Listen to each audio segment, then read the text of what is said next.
ছাপ্পান্ন ধর্মনগর মণ্ডলের উদ্যোগে বিধায়কের উপস্থিতিতে ধর্মনগর বাজারে অনুষ্ঠিত হয় বাজার সভা। বিকশিত ত্রিপুরা বিকশিত বাজেট এবং রাজ্য সরকারকে ধন্যবাদ জানিয়ে 56 নং ধর্মনগর মণ্ডলের উদ্যোগে ধর্মনগর চন্দ্রপুর বাজারে অনুষ্ঠিত হলো এক বাজার সভা। উক্ত এই বাজার সভায় প্রধান বক্তা হিসেবে উপস্থিত ছিলেন 56 ধর্মনগর বিধানসভা কেন্দ্রের বিধায়ক বিশ্ববন্ধু সেন। তাছাড়া এই বাজার সভায় সভাপতিত্ব করেন প্রবীণ বিজেপি নেতা মিহির রঞ্জন ভট্টাচার্য। তাছাড়া উপস্থিত ছিলেন ধর্মনগর পুর পরিষদের চেয়ারপারসন মিতালি রানী দাস সেন, 56 ধর্মনগর মণ্ডল যুব মোর্চার সভাপতি রাহুল কিশোর রায়। তাছাড়া উপস্থিত ছিলেন 56 ধর্মনগর মণ্ডলের সাধারণ সম্পাদক জগৎজ্যোতি দেব। বিধায়ক বিশ্ববন্ধু সেন উনি ওনার বক্তব্যের মাধ্যমে বিরোধী দল সিপিআইএম এবং কংগ্রেসকে এক হাত নেন। ধর্মনগর থেকে নিজস্ব প্রতিনিধির রিপোর্ট, আরি ধর্মনগর। একটা সুন্দর সমাবেশ হচ্ছে এখানে সন্ধ্যাবেলায়। প্রকৃতিও আমাদের পক্ষে সহায়ক ভূমিকা নিয়েছেন। বসন্তের মৃদুমন্দ হাওয়া বইছে।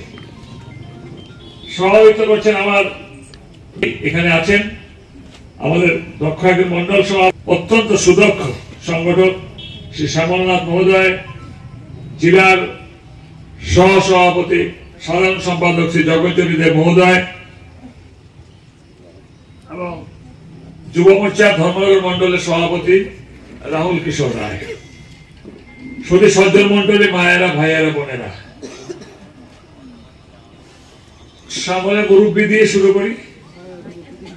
3টে জান খেয়ে দিল। একটা রাজু গুপ্ত সুইসাইড করলো, একটা সুখময় বাবুর ছেলেকে পথে বসিয়ে দিল, সুখময় বকিলের ছেলেকে, আরেকটা চিরসঙ্গী তাকেও পথে বসিয়ে দিল। সব কুরুকটুক হয়ে এবার বাড়িতে বসে হরিনাম সংকীর্তন করছেন। আর উনি সামনের মুরব্বী বাড়িতে দিব্যি হাওয়া খাচ্ছেন বসে বসে। এই যে মুরব্বী, এই মুরব্বীকে নিয়ে আপনার নতুন স্বপ্ন দেখে নতুন নৌকা জোয়ারে ভাসিয়ে দিয়েছিলেন। আমরা যখন কংগ্রেস করতাম অনেকবার ক্ষমতায় আসতে পারিনি, অনেক লড়াই, আমরা তো ক্ষমতা আসতে পারিনি। পরদিন থেকে ছাপিয়ে পড়েছি মানুষের কাজের জন্য, মানুষের মঙ্গলের জন্য, মানুষের সহায়তার জন্য। পরের দিন থেকে লড়াই করেছি। আপনাদের এই এলাকার সামনের আমাদের মুরব্বী বাবু কাউন্টিং এর পরে সেই যে বাড়ি ঢুকলেন আর ওনার দেখা নাই। কিছু কিছু গান, কিছু কিছু কবিতা চিরস্মরণীয় হয়ে থাকে। আমার মনে হয় ওই গানটা চিরস্মরণীয়, তোমার দেখা নাই রে বাবু, তোমার দেখা নাই। ঠিক আছে কিনা? আবার আসবেন, আবার তিনি আসবেন, 28-এ আসবেন, এসে বলবেন। আমরা মানুষও কিছু কিছু মানুষ বোকা থাকি, আমরা ভুলে যাই অতীতের সবকিছু। এই জায়গাতেই কিন্তু আমি অনশনে বসেছিলাম 2013 সালে। এখানে এসে দেখলাম শুনশান, দোকানপাট ভাঙচুর হচ্ছে, আমার বন্ধু ত্রিপুরেন্দ্রের বাড়িঘর ভাঙচুর হচ্ছে, উল্টো থেকে বাদলের ঘর ভাঙচুর হয়েছে, বিশ্বপালের দোকান ভাঙচুর হয়েছে। আমি এই জায়গায় কাউন্টিং এর দিন এখানে এসে বসেছিলাম, এই জায়গার মধ্যে। তাহলে না আসলে পারতাম, কারণ মানুষকে নিয়ে যারা সবসময় চলে, মানুষকে নিয়ে যারা সহায়তা মানুষকে দিতে চায়, তারা জানের পরোয়া করে না। তারা দেখে অন্যের কষ্টটা কিভাবে লাঘব করা যায়। সেই কারণে মানুষকে নিয়ে আছে, মানুষকে নিয়ে থাকবো, মানুষকে নিয়ে চলবো। ভারতীয় জনতা পার্টি ক্ষমতা আসার পর রাজনৈতিক আলোকপাত আমরা হৃদয়ে গ্রহণ করছি প্রধানমন্ত্রী মাননীয় নরেন্দ্র মোদীজির নেতৃত্বে। প্রথম স্লোগানটা কি শুনলাম? সবকা সাথ, সবকা বিকাশ। সবাইকে নিয়ে সবাই বিকাশ, মানে উন্নয়ন হবে। উন্নয়ন হচ্ছে, উন্নয়নের ধারা বইছে। 14 সালে নরেন্দ্র মোদী ক্ষমতা এলেন, 18 সালে ত্রিপুরা রাজ্যে বিজেপি ক্ষমতা এলো।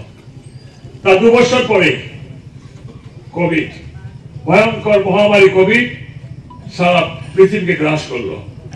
আমরা কিন্তু বিজেপি কর্মীরা সেদিন কিন্তু কেউ ঘরে বসেছিলাম না।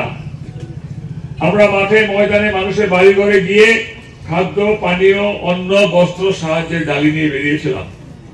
কেউ অস্বীকার করতে পারবেন না, সেদিন দেখিনি আপনাদের, কেউ অস্বীকার করতে পারবেন না। এবং তার কারণে আগস্ট মাসে আমি নিজেই করোনাগ্রস্ত হয়ে গেলাম। আমি কোভিডের শিকার হলাম। মানুষের পাশে থাকতে থাকতে আবার ভগবানই আমাকে সুস্থ করে দিলেন, আবার ঝাঁপিয়ে পড়লাম।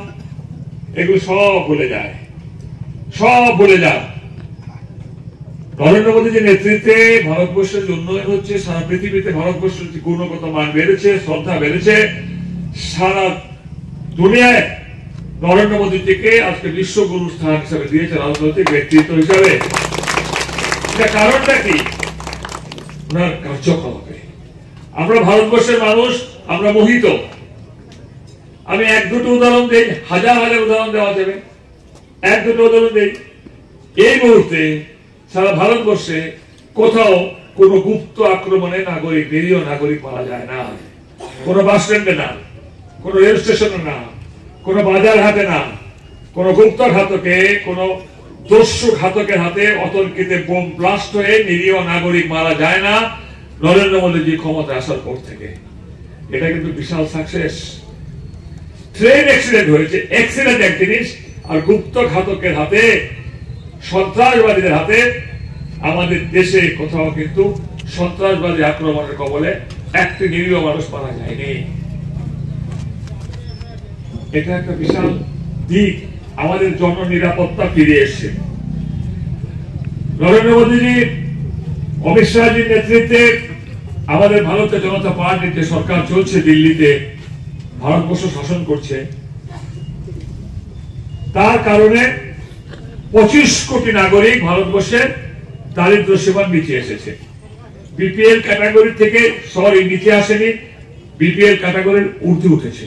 অর্থাৎ বিপিএল ক্যাটাগরির 25 কোটি নাগরিক আজকে স্বয়ংসম্পন্ন হয়েছে, অর্থনৈতিকভাবে বিকাশ হয়েছে। এগুলো অস্বীকার করার কোনো জায়গা নেই। বিভিন্ন স্তরে ভারতবর্ষের যে উন্নয়ন,